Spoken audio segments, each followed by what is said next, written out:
2 months ago, my husband's sister Paula moved in with us.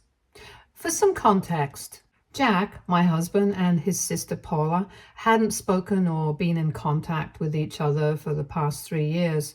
While this might seem unusual, once you understand their family background, it will start to make more sense. You see, Jack and Paula grew up in a home that was heavily dominated by their father, Oscar, who was an extremely abusive man. He inflicted the sort of intense abuse you only hear about in the news or read in articles. The kind of stories that leave you wondering how the family ever survived through that. As Jack has explained, a large part of his father's behavior stemmed from a mental health condition.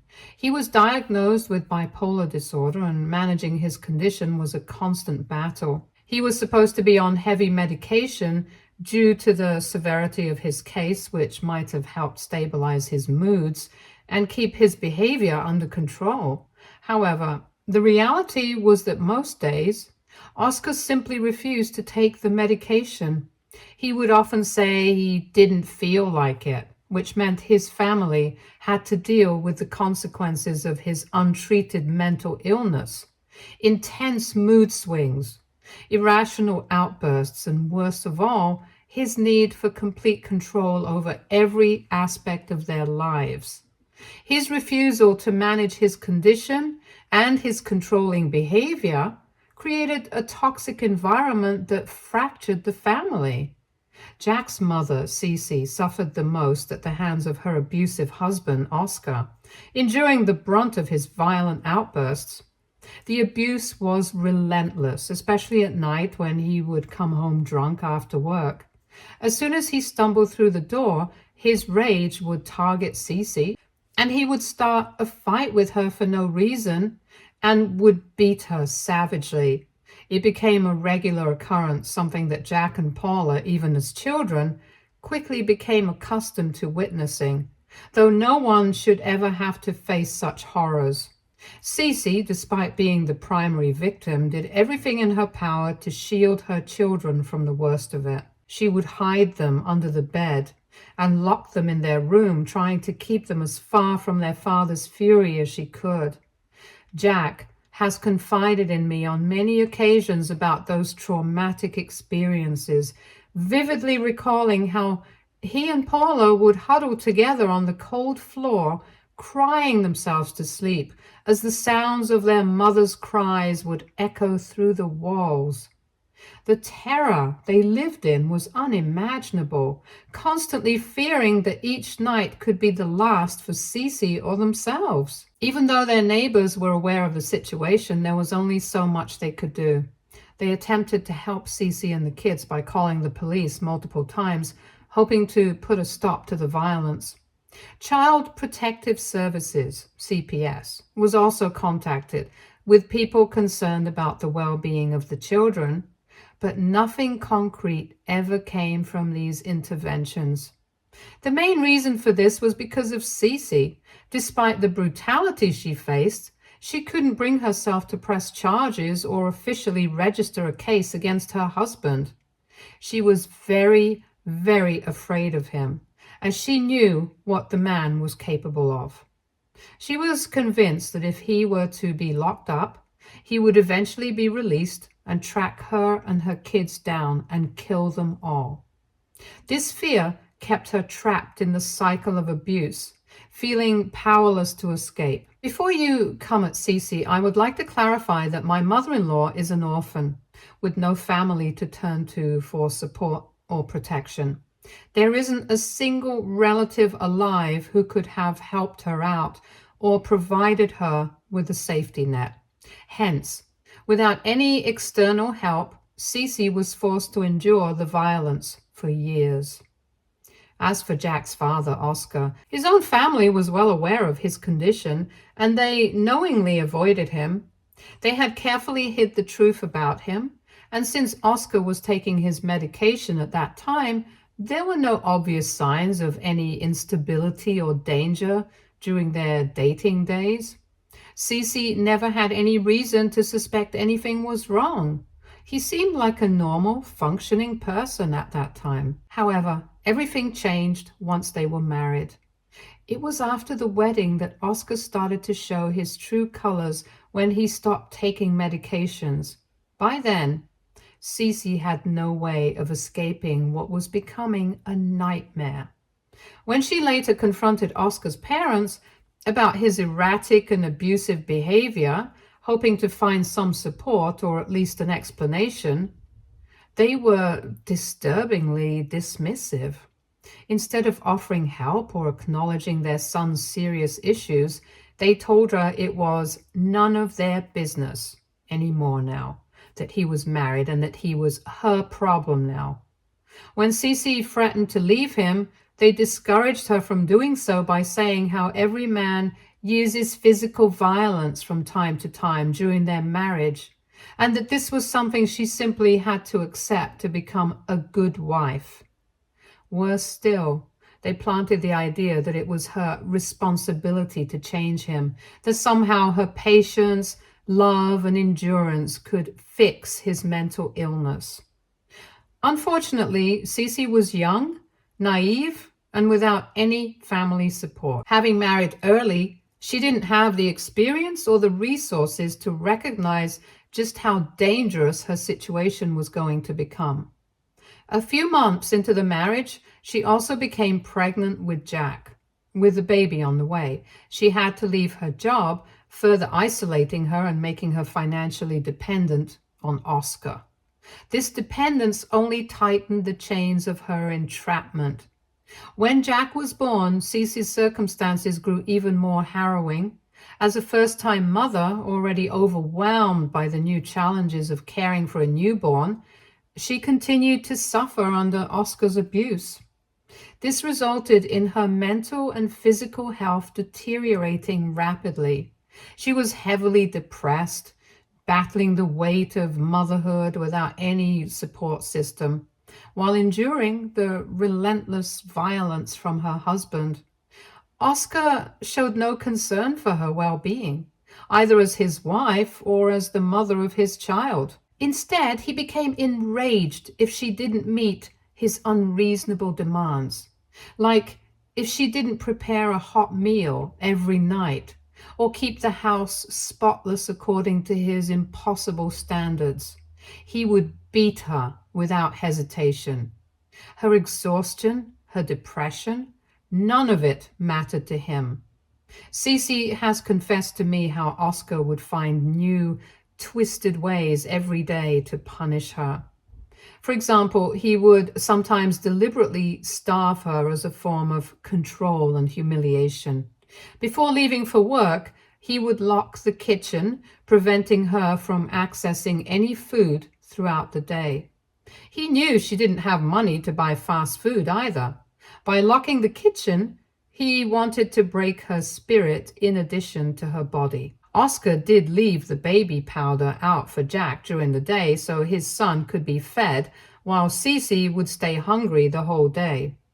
Only when Oscar came back home would she be allowed to go into the kitchen just to cook a meal for him, even though she had been starving the whole day. When Cece became pregnant with her second child, Paula, she decided that she had enough of Oscar's abuse. She needed to escape for the sake of both her children and herself. At this point, she had no money, was heavily pregnant, had Jack, a small child who depended on her, and had nowhere to go for help. There wasn't a single family member or friend she could turn to, and Oscar's control over every aspect of her life left her with few options. Cece didn't have much of a plan, but in her desperation, she decided that she would take her passport, grab Jack, and run to a nearby motel. Once she got there, she planned to contact a domestic abuse helpline and try to secure a place in a shelter. Unfortunately, fate was not on her side. Oscar, always controlling and suspicious, had installed a front camera at their door to monitor everything. Without Cece knowing, he had been tipped off by the footage of her leaving the house with Jack.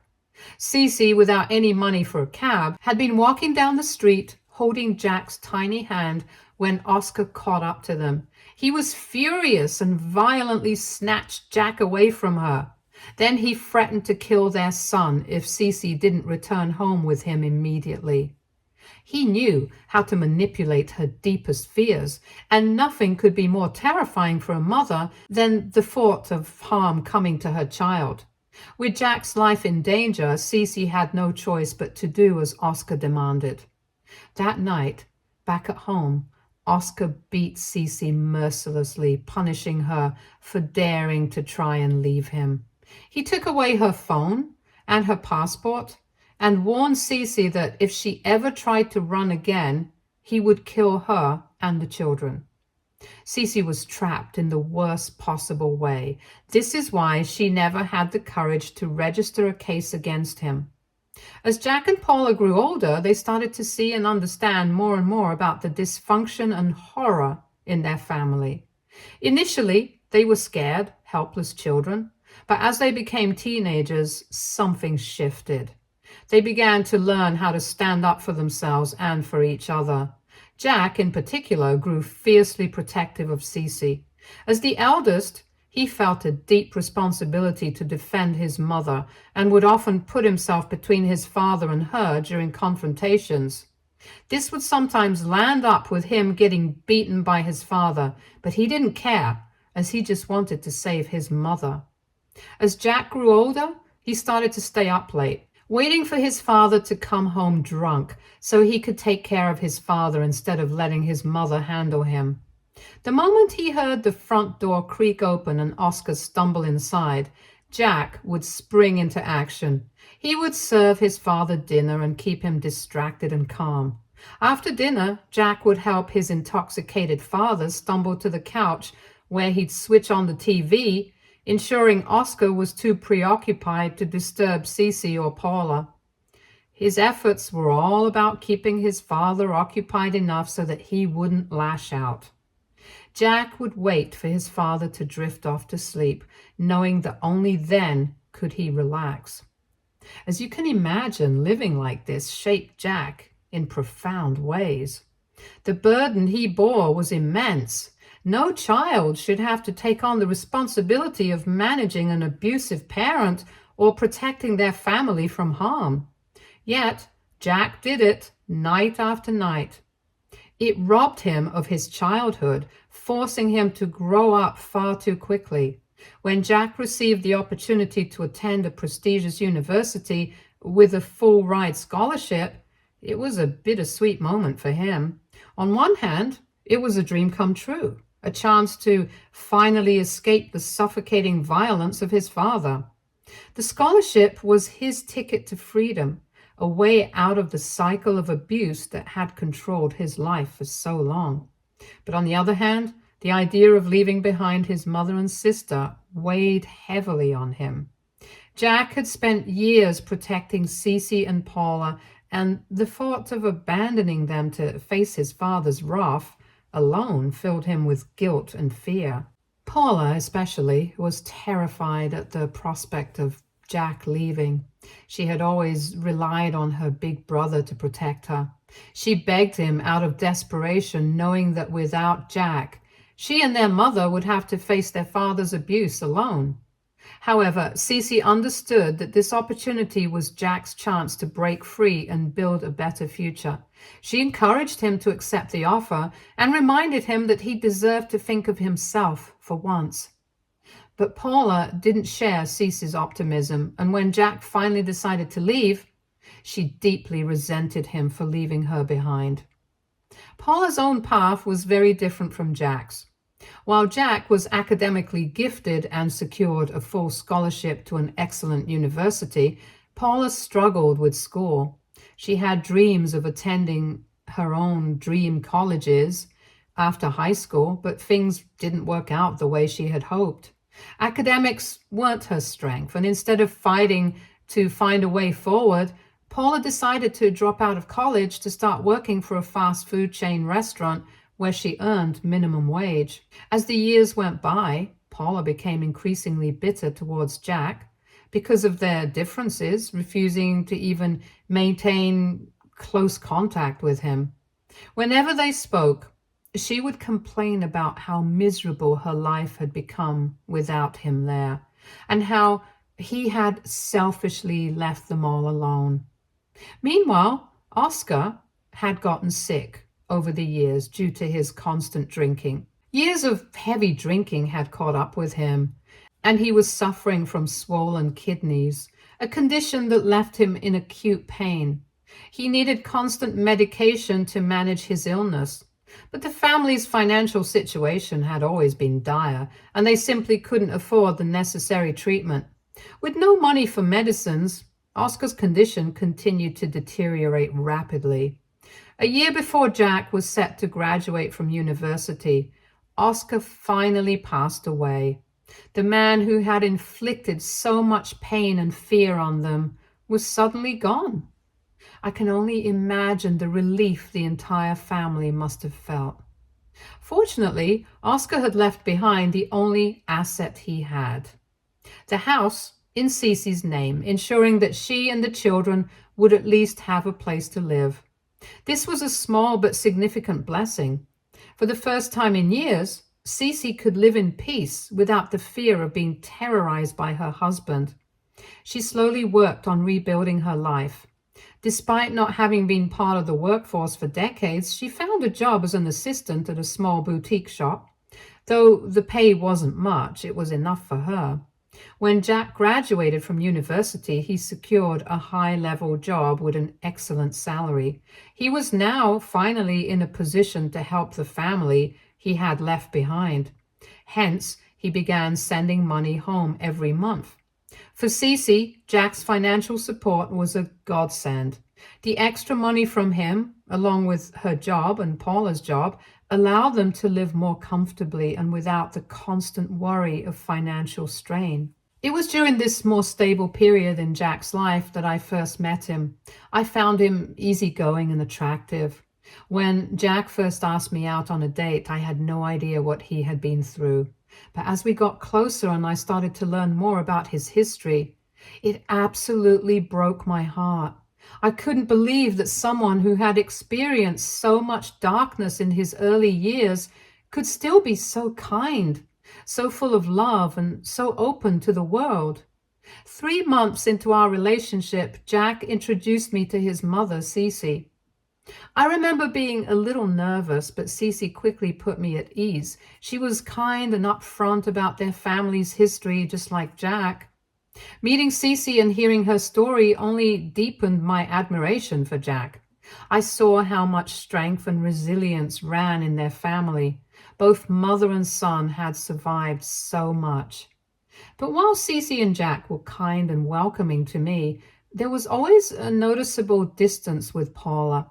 From the beginning, she never really warmed up to me. Paula remained emotionally distant and never spoke much to me. Shortly after Jack and I began dating, Paula decided to move out. At the time, she had been dating a guitarist who played in a band that traveled around the country, doing small tours here and there. Paula seemed completely in love with him and was determined to follow him everywhere. Jack and Cece both tried to reason with her, advising her to reconsider. They wanted her to think more carefully about the future and whether following a musician on the road was the best choice for her. But Paula didn't pay heed to their advice and left. Over the years, Paula's decision to follow her boyfriend on his band's tours led to her drifting apart from her family. Her nomadic lifestyle meant that she didn't stay in close contact with either Cece or Jack. Cece would occasionally receive a postcard from Paula, short, impersonal updates about where she was or what she was doing. But Jack never got so much as a reply back. He tried to reach out several times, but it seemed as if Paula had completely distanced herself from him. A year ago, Jack and I got married, and Paula didn't even bother attending. Nevertheless, me and Jack have built a life together in a home we bought together as a couple. Both of us have stable jobs that pay well, and we're happy with the life we've created. Cece lives in the next town over and visits us from time to time, but for the most part, We all have our own independent lives. However, about 2 months ago, everything changed when Cece called Jack with some unexpected news.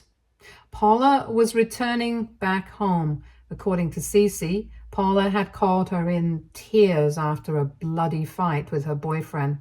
She was terrified, scared out of her mind, and she didn't know where else to turn. Cece wanted to help her daughter out, but there was a problem. Paula's boyfriend knew where Cece lived, and there was a real fear that he might show up unannounced, and these two women could not really protect themselves. Hence, Cece believed Paula would be much safer staying with us. Our home was in a different town, and Paula's boyfriend didn't know our address. Cece felt that Jack, being the older sibling, would be able to keep Paula safe.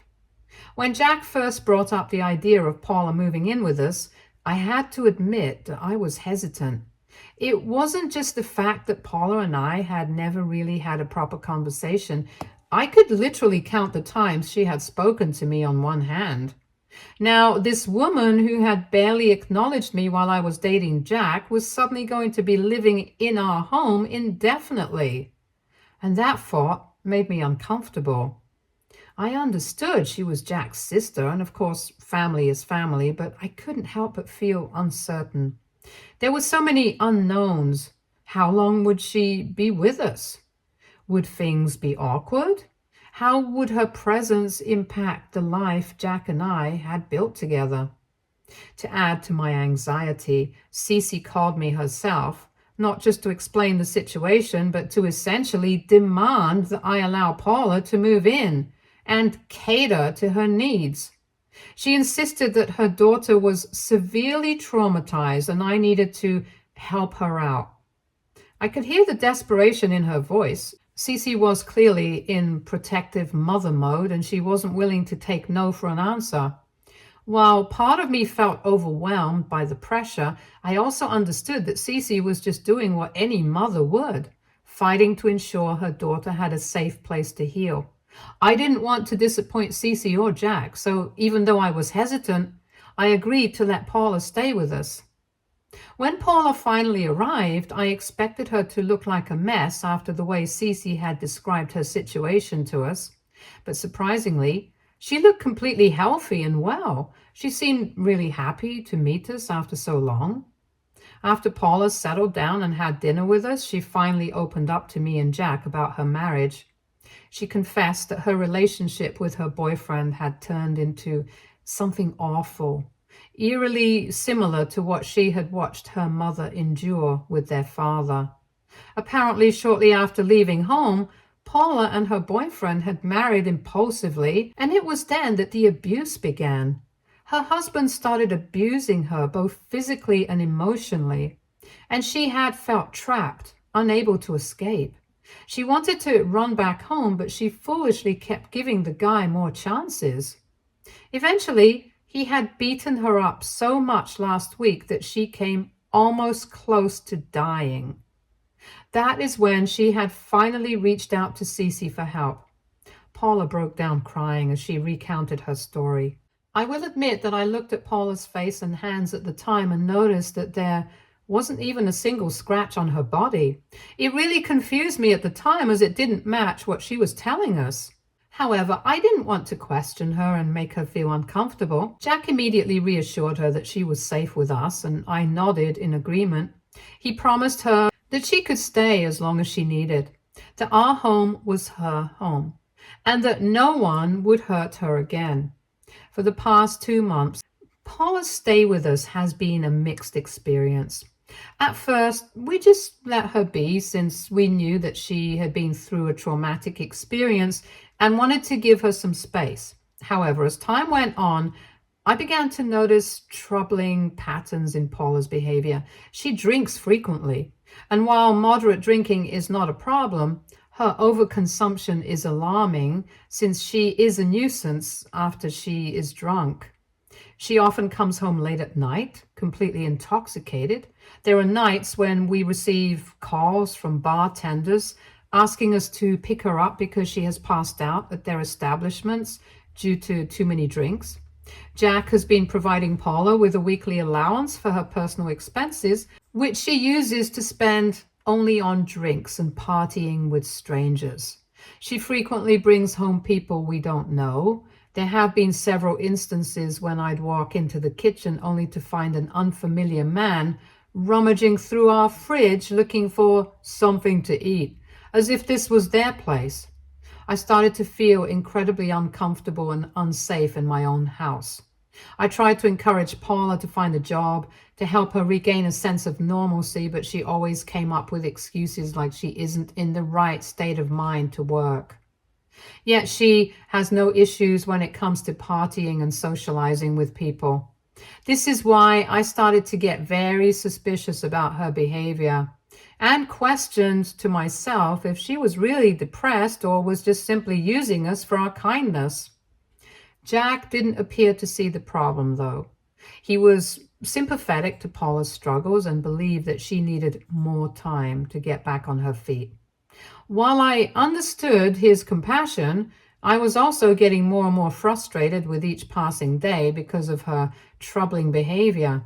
Hence, in a desperate bid to understand what was really going on with Paula, I decided to reach out to Paula's husband, Arthur, directly. I figured he might shed some light on her behavior and whether or not her claims about their relationship was true. I found Arthur easily through his band's popular Facebook page. I sent him a direct message asking him to call me on my number. My plan was simple. If he confirmed Paula's account of abuse, I would work to be more understanding and be supportive of her despite the challenges. But if the truth was different, I needed to know. When Arthur finally called me on my number, he revealed something very contrary to what Paula had made us believe. It turns out that it was she who was abusive in their relationship and not the other way around. Arthur described multiple incidents where Paula had behaved erratically and violently. He recounted times when she would lash out at him in front of friends in public spaces if she ever saw him talking to a female friend or a fan. Her jealousy and suspicion led her to regularly check his phone and confront him over minor interactions. She would start fights without warning, throwing empty alcohol bottles at him. The physical abuse had escalated over time, and 2 months ago, Paula had tried to suffocate him with a pillow out of nowhere while he was asleep. Arthur lost consciousness from the attack, and when he woke up, Paula was just gone. Arthur was really shaken up and admitted that he felt deeply ashamed and embarrassed to report the abuse. As a man, he felt that coming forward with these details would be seen as a weakness, and he was just thankful that she had decided to leave him. However, he had begun consultations with a lawyer to initiate legal proceedings against Paula since he did not want to stay with her anymore. He had reached out to Cece to find out Paula's location so he could serve her the papers, but Cece had pretended like she didn't know where her daughter was. I asked Arthur if he had any proof of what he had just revealed to me. To substantiate his claims, Arthur immediately sent me medical records and photos documenting the abuse he had endured from Paula. He also had screenshots of Paula apologizing to him after each of their fights, where she had in fact begged him not to leave her. The evidence was hard to ignore, and I was floored by the devastating truth. His version of the truth explained a lot about Paula's behavior, which I had already suspected. Arthur warned me clearly that Paula was not in the right state of mind, and with her pattern of behavior, she was clearly a threat to live with, since her violence could turn towards me or Jack any time. After talking to Arthur, I haven't been able to think properly. I no longer feel safe with Paula in this house. However, I do not know how to break the news to my dear husband who loves his sister so much. I don't know for sure how he's going to react. This might end up causing a huge fight. AITA, if I reveal Paula's truth to my husband and she might get kicked out? Update 1. I posted this yesterday and then went to sleep thinking I might be able to talk to my husband in the morning with a much clearer head. However, in the middle of the night, Jack and I woke up to loud noises coming from downstairs. Jack and I rushed down to find Paula arguing loudly with a stranger. The guy was shouting at her to let him go while Paula was hurling every insult imaginable at him. Jack managed to calm Paula down and asked the man what was going on. The guy had a gash on his head and was also bleeding from his lips. Broken plates were scattered everywhere, which Paula had thrown at him in the middle of their argument. The man explained that he had met Paula at a bar that night, and they had a few drinks together. She had then invited him back to her place, but after coming to our home, he had fallen asleep from exhaustion. However, he suddenly woke up to Paula trying to straddle him and pulling his pants down. Instinctively, he pushed her away and started to yell at her about what she was doing. She giggled at his reaction, still clearly intoxicated. Then, when he tried to leave, Paula kept blocking him, saying that he was not man enough for her. And this resulted in both of them arguing loudly and Paula throwing things at him in anger because he was refusing to do anything with her. He begged us to let him go, threatening to call the police if we didn't. Without hesitation, I replied that I would do him the favor and reached for my phone and called 911. I explained the situation to the dispatcher and requested medical assistance for the injured man. Jack kept telling me to disconnect the call, saying it was just a small misunderstanding. But I told him he didn't know the whole story. Later, when the police arrived, Paula was arrested since the man was visibly injured because of her. No amount of begging saved her this time. After the whole thing, I did confess to Jack everything that I had learned about Paula and how she had turned out exactly like their father, abusive and controlling. Jack obviously did not want to believe me until he saw Paula's husband, Arthur's medical records and photos that he had sent me. Jack couldn't argue with me after that, and since then, he's been awfully quiet and hasn't talked to me much. I'm sure he's still trying to process the truth about his sister. Update 2. All right, it's been a month and a half since my last update, and a lot has happened. First off, Paula is now in jail.